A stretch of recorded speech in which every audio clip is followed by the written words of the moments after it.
sagalee qeerrooti. Sagaleen qeerroo torbaanitti guyyaa 3 diddaa uummata Oromoo fi saboota cunqurfamoo impaayera biyyattiin mara akkasumas shira mootummaa abbaa irree wayyaanee kan gabaasu. Kun sagalee qeerrooti.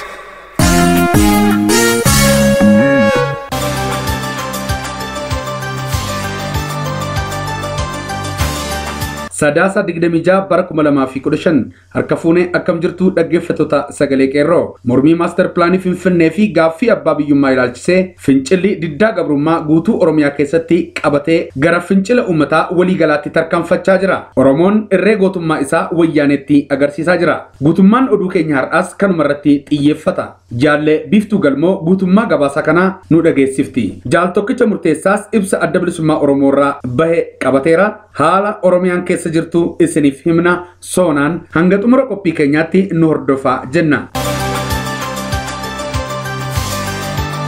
Lixa Wallaggaa magaalaa Mandii mormii master plaanii Finfinnee fi labsii magaalota Oromiyaa gaaffii mirga abbaa biyyummaa fincila diddaa garbummaa kaasan. Loltoonni mootummaas fincila diddaa garbummaa dhaamsuuf jecha gaasa summaa dhimma ba'aa jiru. Goototni barattootni Oromoo magaalaa Mandii sadarkaa lammaffaa hanga sadarkaa tokkoffaatti jiran fincilli kun eegicha guddaan humna waraana wayyaanee magaalaa Mandiif dhiyaa Wallaggaa irra qubsiifameen humnaa ol eegamaa utuu jiru goototni barattoota Oromoo Mandii fincila diddaa garbummaa dhoosuun diina dura dhaabbachuun falmii mirga abbaa biyyummaaf mormii master plaanii Finfinneef magaalota Oromiyaa akka haqamu gaafatan. Fincilli diddaa garbummaa kun godina Lixa Wallaggaa aanaawwan kanneen akka Mandii, Najjoo, magaalaa Najjoo, Qilxukaarraa, Goriifaa keessatti uummataaf barattootaan finiinaa jiraachuun ibsamee jira. Mootummaan abbaa irree nafxanyaan wayyaanee TPLF fi EPRDF OPDO jedhamtu gaaffii uummata Oromoo karaa nagaan itti dhiyaachaa jiruuf deebii afaan qawweef rasaasa gochaa kan jirtu humna waraana agaaziif koora bittinneessaa barattootatti bobbaasuun dhukaasa irratti banuun barattoonni 2 magaalaa Mandii keessatti rukutamuu maddeen keenya gabaasan. Mootummaan wayyaanee dhukaasa guddaa uummata irratti banuun addatti immoo hiriira mormii qabsiifame irratti dhukaasa gaazii summaa ija nama boosisuun deemicha nama dhorku dhukaasuun uummata gooluun warraaqsa uummataa dura dhaabbachaa kan oolte ta'uu maddeen ibsanii jiru. Warraaqsa uummataaf gootota ilmaan saba qeerroo barattoota Oromoon godinaalee dhiya Oromiyaa Amboo, Mandii, Gincii, Najjoof giddaa ayyaanaatti qabsiifameen Oromiyaan dhiyaatti fincila diddaa garbummaa haalaan jabaate itti fufee jira. Mootummaan wayyaanee akkuma amaleeffannaa isaa neetwoorkiif ibsaa dhiya Oromiyaa irraa balleessuu itti fufee jira. Bakka jirtan hunda karaa danda'amu hundaan barruulee warraaqsaa walitti daddabarsuun hundi keenya ilmaan Oromoo godinoota hundatti aanota hunda warraaqsa kaasuun humna diinaa bittinneessuun irraa nu akka qabnu gamanumaan dhaammanna. Goototni qeerroon barattootni Oromoo fincila diddaa garbummaa magaalaa Dirree Hincinnii keessatti mormii master plaaniif gaaffii mirga abbaa biyyummaa kaasuun waraana wayyaalee waliin walitti bu'iinsi ta'e. Fincila uummataa kana tasgabbeessuuf ergamtootiin wayyaanee kaabinootiin aanaa uummata doorsisuuf yoo yaalan illee uummanni biyya keenya dabarsinee hin kenninu biyya dhabuuf duuti walii hin caalu jechuun bakka tokkotti ka'uun doorsisa wayyaanee cabsee fincila isaa itti finiinsaa jiraachuu qeerroon gabaaseera. Barreessaa kitaaba Uddeellaa kan ta'e dargaggoo Galataa Caalaa Baayisaa tikoota wayyaaneen ukkaanfame. Godina Wallagga Lixaa aanaa Ganjiirraa barreessaa kitaaba Uddeellaa kan ta'e Galataa Caalaa Baayisaa jedhamu tika wayyaaneen qabamee bakka buuteen isaa dhabamee jira. Magaalaa Ganjiitti qabamee waajjira poolisii aanichaatti geeffamee ergasii dhabamuu qeerroon gabaasee jira. Barataa leenjii barsiisota Naqamtee waggaa 3ffaa yommuu ta'u kitaaba Uddeellaa mata duree jedhu barreessuun gabaaf dhiyeessee akka ture ni yaadatama. Wayyaaneen yeroo ammaa ilmaan Oromoo sabboonummaa qaban yakka malee hidhaatti guuraa jirti. Maqaa sodaa ijaarsa uummata mootummaa irratti jedhuun dargaggoota Oromoo sabboonoo ta'an irratti wayyaaneen xiyyeeffannoo gattee doorsisaaf hidhaatti naqaa akka jirtu gabaasni qeerroo Oromiyaa bakka garaagaraa irraa addeessaa jira. Goototni qeerroon barattootni Oromoo godina Lixa Shaggar magaalaa Amboo mormii master plaanii Finfinneef gaaffii mirgaa saba Oromoof fincila diddaa garbummaa bifa adda ta'een dhoosan. Daandileen konkolaataa Wallaggaa geessu cufame. Goototni qeerroon barattootni Oromoo godina lixa shaggar magaalaa Amboo fincila diddaa garbummaa mormii maaster pilaanii Finfinneef labsii magaalota Oromiyaa irratti dabarfameef gaaffii mirga abbaa biyyummaa dhiyeeffachuun fincila dhoosuun daandii konkolaataa gara dhiya Oromiyaaf Wallaggaatti dabarsu cufuun waraana wayyaanee waliin wal dura dhaabbachuun fincila diddaa garbummaa dhoosan. Magaalaa Amboo keessatti goototni barattootni Oromoo mana barumsaa Amboo sadarkaa lammaffaaf qophaa'ina mana barumsaa Liiban Maccaa Amboo sadarkaa lammaffaa fi mana barumsaa Carii Amboo sadarkaa tokkoffaaf dargaggootni Oromoo magaalaa Amboo walitti dhufuun magaalaa Amboo utuu waraana wayyaanee guddaan eegamaa jirtu fincila diddaa garbummaa dhoosuun daandii konkolaataa Finfinnee gara dhiya Oromiyaaf Wallaggaatti dabarsu cufuun hiriira mormii akkuma eegalanitti waraana wayyaanee nafxanyaa amma funyaaniitti hidhatte waliin wal dura dhaabbachuun mormii guddaan itti fufee jira. Goototni barattootniif dargaggootni Oromoo lubbuu wareegamna malee hidhaatti ukkaafamna malee Oromiyaan kan uummata Oromooti jechuun karoorri maaster pilaanii Finfinneef magaalota Oromiyaa irratti xiyyeeffate karoora guddaa kan Oromoo lafarraa balleessu duula jeenoosaayid jechuun goototni barattootniif qeerroon dargaggootni Oromoo magaalaa Amboo fincila diddaa garbummaatti seenan gaaffii mirga abbaa biyyummaaf mormii maaster pilaanii Finfinnee bara 2014 dhiyeeffanneef deebiin nuuf kennamuu qaba. Sababa karaa nagaa gaaffii mirgaaf mormii maaster pilaanii Finfinnee dura dhaabbatneef ilmaan Oromoo 80 olitti tilmaamaman jumlaan Amboo keessattiif Oromiyaa keessatti ajjeefamaniif mootummaan itti gaafatamuu qaba. Kanneen jumlaan ukkaanfamanii hidhaman hiikamuu qabu. Maaster pilaaniin Finfinnee haqamuu qaba. Gaaffiin barattoota Oromoo Gincii gaaffiin keenya deebii argachuu qaba. Kanneen Gincii irraa dheengadda hidhaman hiikamuu qabu jedhuuf gaaffii mirga abbaa biyyummaaf kan bilisummaaf deebiin nuuf kennamuu qaba. Gaaffii jedhu dhiyeeffachuun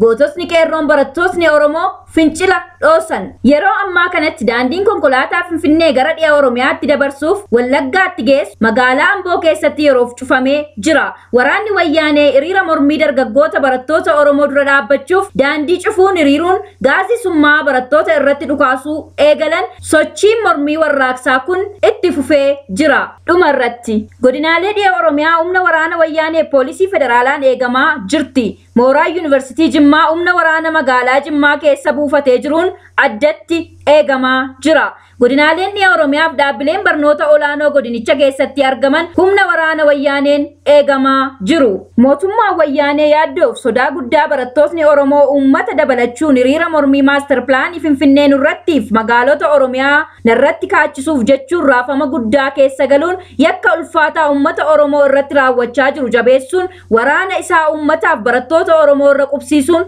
ukkaamsuuf sodaachisuuf yaalii wayyaaneen gochaa jiru. Uummatni haalli mirga keenyaaf falmachuuf eenyuun iyyuu ayyama kan hin gaafatne ta'uu uummatni Oromoof barattootni Oromoo ibsaa kan jiranidha.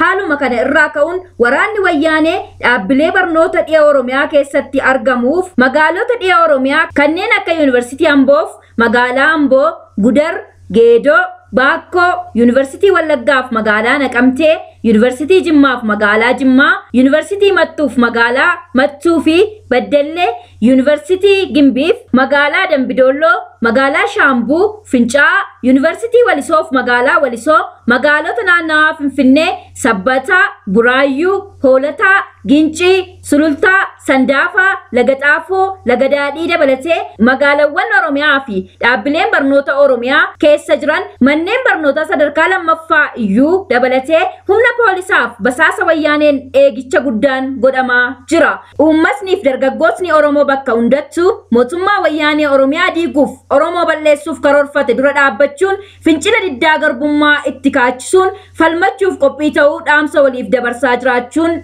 ibsame.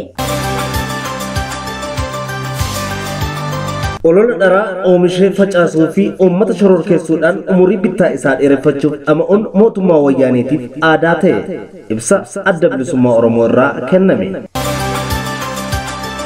Mootummaan wayyaanee olola dharaa daangaa hin qabnee fi duula shororkeessummaa haaressaa adda bilisummaa Oromoo fi qabsoo bilisummaa Oromoo irratti banee jira. Munootiin tikaa fi miidiyaa wayyaanee akkuma amala isaanii fiilmii dharaa maqaa adda bilisummaa Oromoo fi qabsoo bilisummaa Oromoo xureessu oomishuuf har'as olii fi gadi kaataa jiru. Duulli maqaa balleessii fi jibbisiisaan kunis waan haaraa otoo hin taane itti fufaa kan ammaan duraati.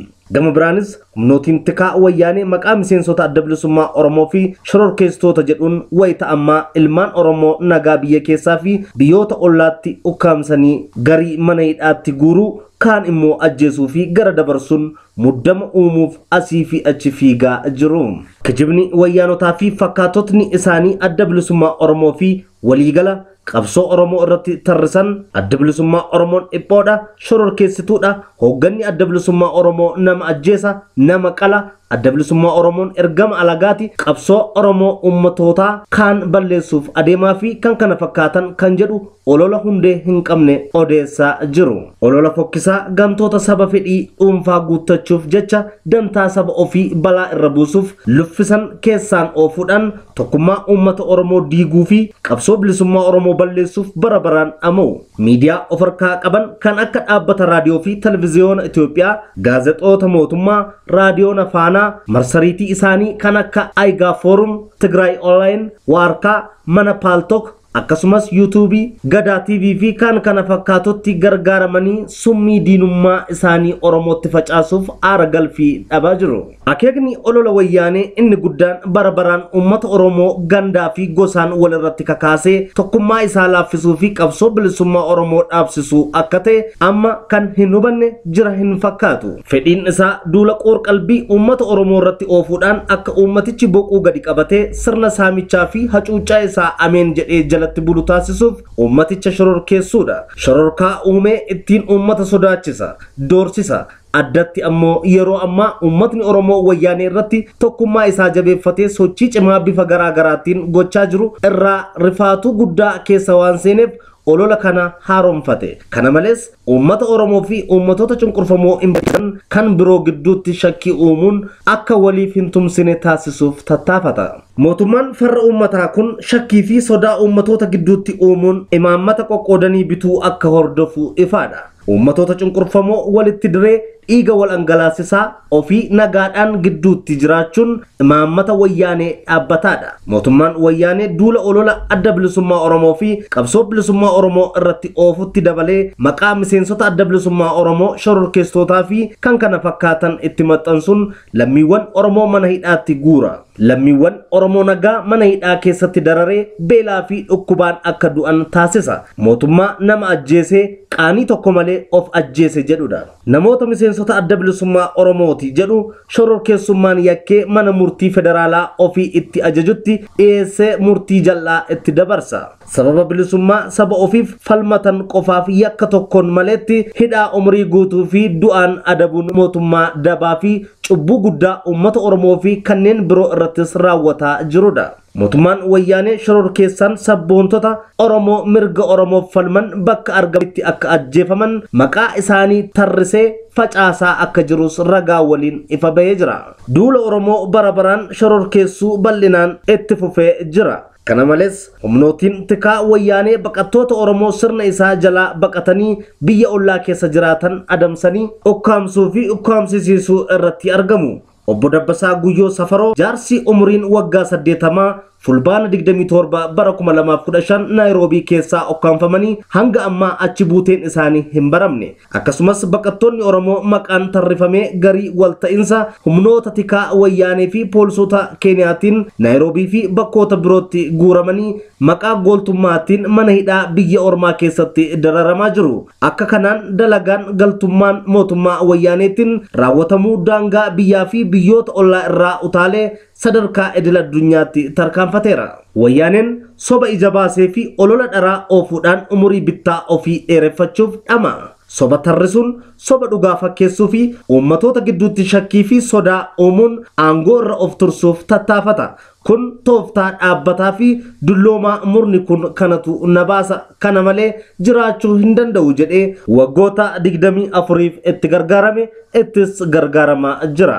olola dharaa oofuu mala jireenyaa taasifate. Murni aangoo dhuunfatee deeggarsa uummataa hin qabnee fi yeroo hundaa bir'ataa jiraatu kun fuula duras hanga gaafa aangoo irraa darbamutti shira akkasii dalaguu irraa if duuba hin deebi'u. Umurii bittaa ofii dheereffachuuf olola diiggaa fi summaawaa oomishee uummata keessa facaasuun shakkii fi afaan faajjiisaa uumuu irraa hin dhaabbatu. Mootummaa deeggarsa uummataa fi hundee hin qabne humnaa fi ololaan biyya bulchuuf tattaafatudha. Wayita ammaa adda bilisummaa uummata Tigraay waldhabbii of keessatti qabuu fi beela dabalatee rakkoolee hawaasummaa adda addaa uummatoota impaayeratti hudhanii qaban dhoksuuf oduu fi fiilmii sobaa oomishee ilaalcha uummataa gara dabarsuuf abbala. Kana malees dhihee bari'u mootummaa fi uummata biyya ollaa irratti olola jibbaa facaasuun ilaalcha uummatoota Itoophiyaa keessa jiranii gara dabarsuun bara bittaa isaa dheereffachuu barbaada. Hunda caalaa immoo adda bilisummaa Oromoo dhalatee tumsi bilisummaa fi dimokiraasii uummatootaa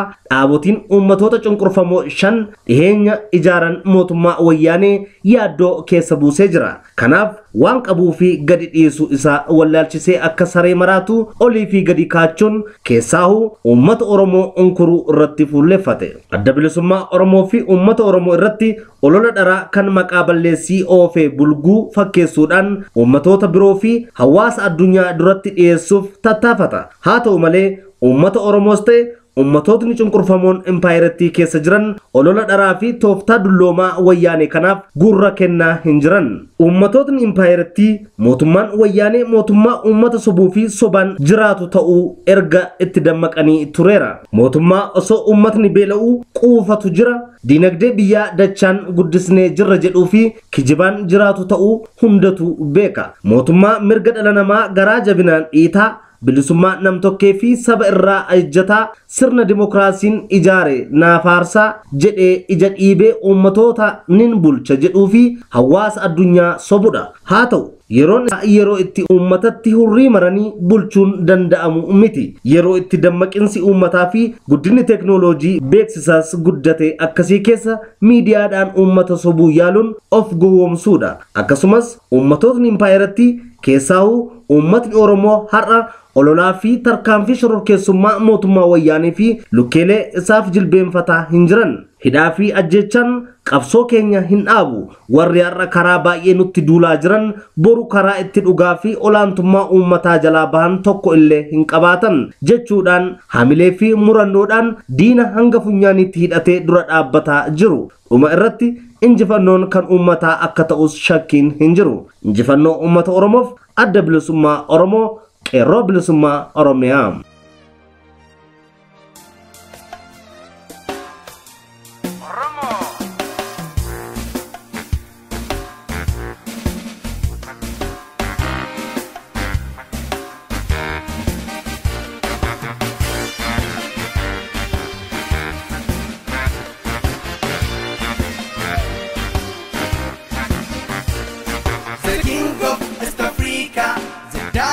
Democracy before Greek and America. Kings and Oromo is pride.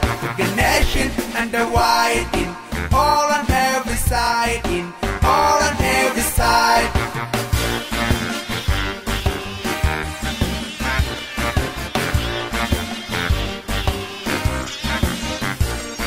Africa bahara erati wakamte omani badafamte.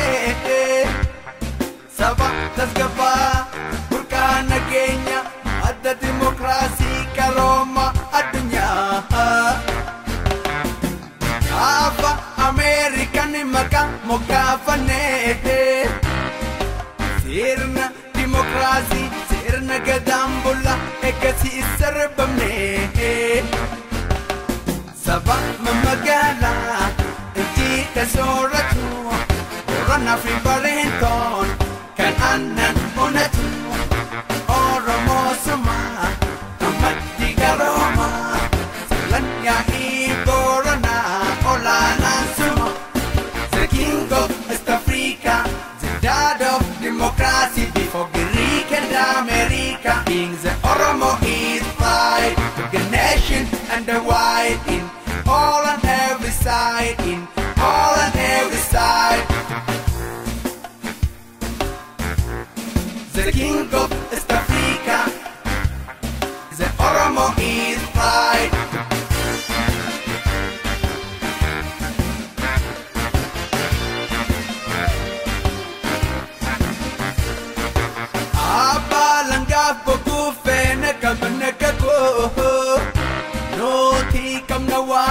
sijira bagada Abba chafef dulasini tunuf mala Abba heraf karan nutosiyanera Balle fi bolle kundala fi kusa Bandori gada yubotta misenza Amangada moji umrinda bragesa Shanangada oromo hojinda bragesa Shanangada oromo hojinda bragesa Shanangada oromo hojinda bragesa Shanangada oromo hojinda bragesa Shanangada oromo hojinda bragesa Shanangada oromo hojinda bragesa Shanangada oromo hojinda bragesa turtii keessaniif kabajaa fi ulfina isiniif galchaa sagantaa itti aanutti hanga wal agarrutti nagayaan turaa tanar'aa goolabne horaa bulaa injifannoo ummata oromoof gadaan gadaa bilisummaati.